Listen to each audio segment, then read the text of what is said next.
Yes, that you are in or will be in at some point, I think, isn't it? Because you've got 18 upcoming films according to IMDb, so it's not bad. Yeah, I have a lot. I don't think IMDb is 100% correct because you know how independent production goes. Like, yes, you never know what is going in and when, or if it goes in at all. But that's okay. Well, yes, it does get a mention, and then if nothing happens, it's still there. I do want to warn you that my dog is a bit loud at some points, but there's nothing I can really do to control him, so I just want to... No. That's no problems. We're used to such issues here. So, yes. Well, I had Paul Ragsdale on the other night. Oh, really? Yes. That's amazing. How was that? Yeah, he was good fun. He talking about Murder Size, of course, and his other films, Cinco de Mayo, and of course the upcoming Bangs. OnlyFans. You're in. Yeah, I love that. So yeah, we have people in the chat saying hello. Josh is here. Hello, Larry, John, and picked up Shark Exorcist 2 at Fright Night last year. Good stuff. That was a good movie. Yes, that was good fun. That's a good one. It's very funny. Yes. Yeah, so you are a comedian as well as actor, actress, model, and etc. But yeah, you're aiming to do some stand-up? I do some stand-up, yes, and I do some improv comedy as well. And I would love to spend more time on it, but it's so hard. But a goal of mine is to start whenever I'm traveling, whenever I have a moment like in time off from the set, to find open mics in different areas of the country and then hit those up and kind of get my practice in. But yeah, it's kind of difficult right now, but I still love it, and I'd love to be a part of that scene. It's amazing. Yeah. Is it do you get nerves before you go up on stage?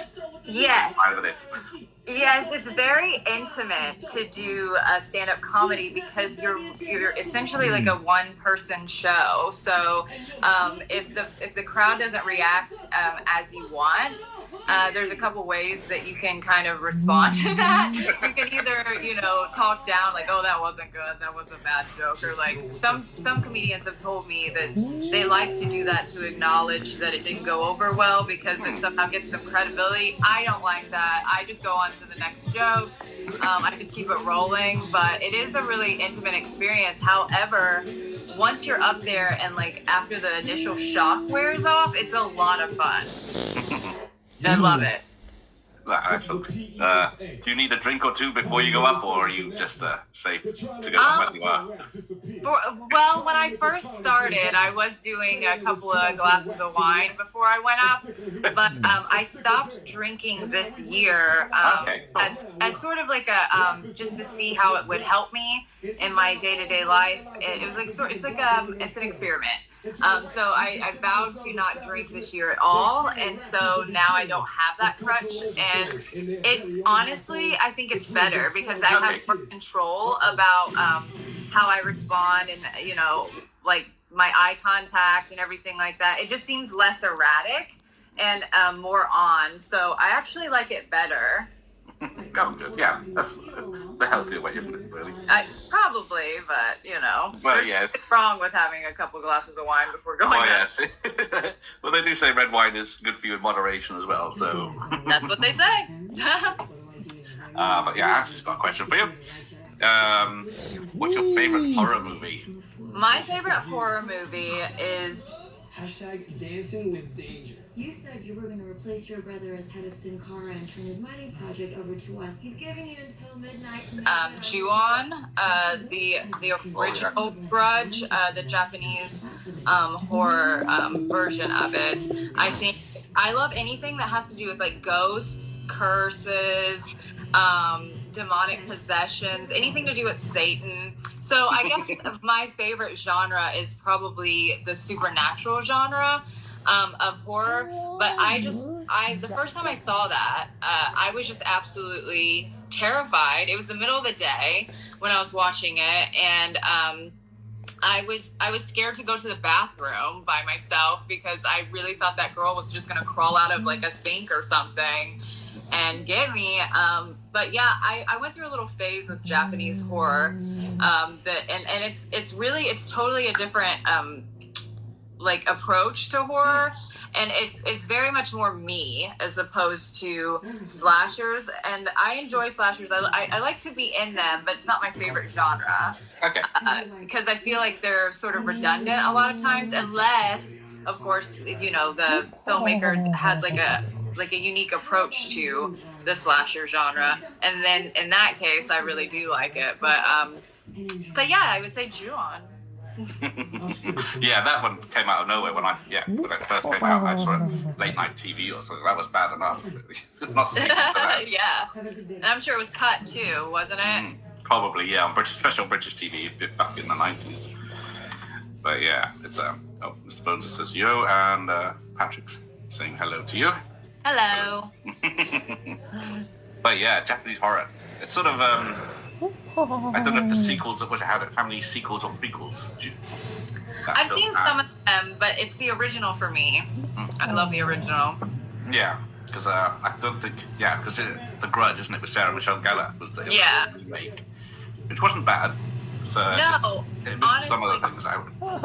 I think that what it was that I didn't like about it is it seemed like the part 1 and part 2, the American versions, it was really just the story of Ju-on, the original, but why did we have to break it up into 2 movies, you know? I don't think that was necessary. I thought the pacing was really nice in Ju-on, and I don't know, I feel like sometimes we dumb things down for Americans, the American market, so it can be like, you know, for our palate. But in that case, I think that, you know, also people don't really want to watch subtitles. That's kind of a thing, isn't it? Yeah. And but I don't have a problem with it. And a matter of fact, I don't really think that like the pacing of like the actual dialogue in that movie is slow enough that it's not like a big. I don't think it's like it doesn't distract from the visuals, in my opinion. But in other movies, sure, I understand, but I don't know. I like the original better. Yeah, like you said, there's a lot of text and you have to read it, and then you're missing out where she's hiding it to the side of the screen. But yeah. So let's have a look. So yes, if everyone wants to go to the link that's Here comes my moment. here, all my links for Jessa Plugs, you can vote for Jessa to be the All-Star Award of 2025 for Best Premium Social Media Star. Yes. The link is in there, and we'll have a look at the website in a minute. Who's the dog then? What's his name? My dog, his name is Disco, and he is responding to the dog upstairs right now. Oh, that's all right. They're having a chat. That's all right. Goodbye. But yeah, well, are there any modern horror films that you've seen, like the Hollywood ones that you like, or is there nothing recent? Here comes mine. Talk to Me. I really liked Talk to Me. That was immediately after watching it, and this never happens because I have like severe ADHD. I wanted to watch it again, but I loved it that much that I can't wait to see it again, and I haven't seen it since I saw it in the theater. The other one that they had released, I saw the TV Glow. I felt like it was made for my exact demographic. But it missed me. I just thought it was the slowest thing, and I was really disappointed in that one. But Talk to Me was amazing. That's cool. Yeah. Oh, someone's. There you go. Anthony voted for you this morning, so yes, you can vote every day to boost the numbers. Thank you, Anthony. Tony, wait.